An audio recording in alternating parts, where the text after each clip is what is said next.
What premature sex, adultery, fornication does to your spirit man. What premature sex, adultery, fornication does to your spirit man. If today is your first time of coming across my video, do well subscribe to my YouTube channel. Please subscribe. You will learn a lot here. And don't forget to turn on the notification bell so that you will always receive notification whenever we upload our videos.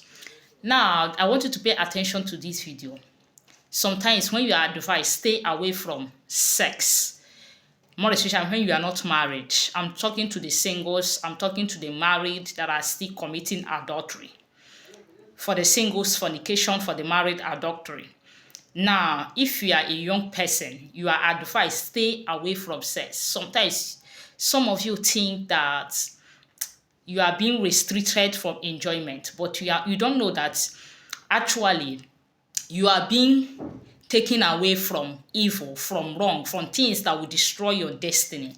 And for those that are already married and they are still, walking from one man to another, I want you to pay attention to this video.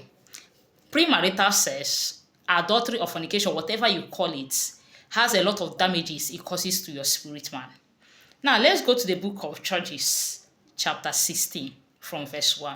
We all know the story of Samson. And the story of Samson is a one that we need to learn from. But some of us have become familiar to that scripture that we don't actually pay attention, including pastors, including children of God. We don't really pay attention to that scripture. Samson is somebody that God created with a lot of gifts embedded in him. Samson is somebody that God created special. Yes. What do I mean by God created him special? When the mother of Samson was pregnant of Samson, there was law, there was instruction based on the lifestyle of Samson. Now, we discover that when Samson began to grow, one of the laws that is that there is no razor that's supposed to go on his head. Now, Samson was created with full of power. But what reduced the power, or what made Samson not to fulfill his destiny, was just sex. Let me use the word sex. Sleeping with a harlot. Sleeping with a harlot. Now, I want you to understand that when you are committing fornication or adultery, you are caging your spirit man. You are putting your spirit man in bondage.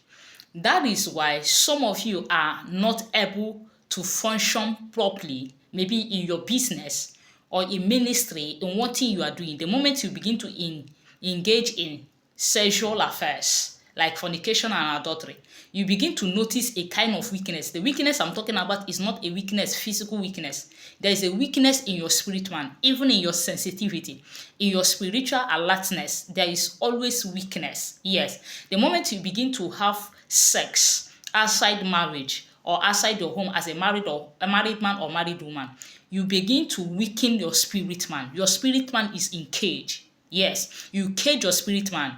You are limited. Fornication and adultery limit your abilities, limit the things that God have deposited inside of you. You will no longer function as you're supposed to function.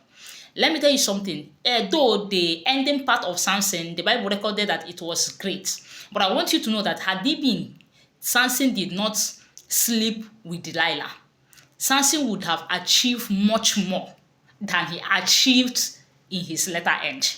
Yes. Samson would have done more greater things than he did before his death. Whenever you are you get yourself involved in premarital sex, you are caging your spirit.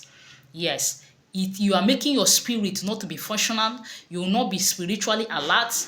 And for the fact that your spirit man is caged, you are like a slave to the devil. You are a slave to the devil. Yes, I want you to follow the part 2 of this teaching. I'm going somewhere. Please don't forget to subscribe, follow, like, comment. God bless you.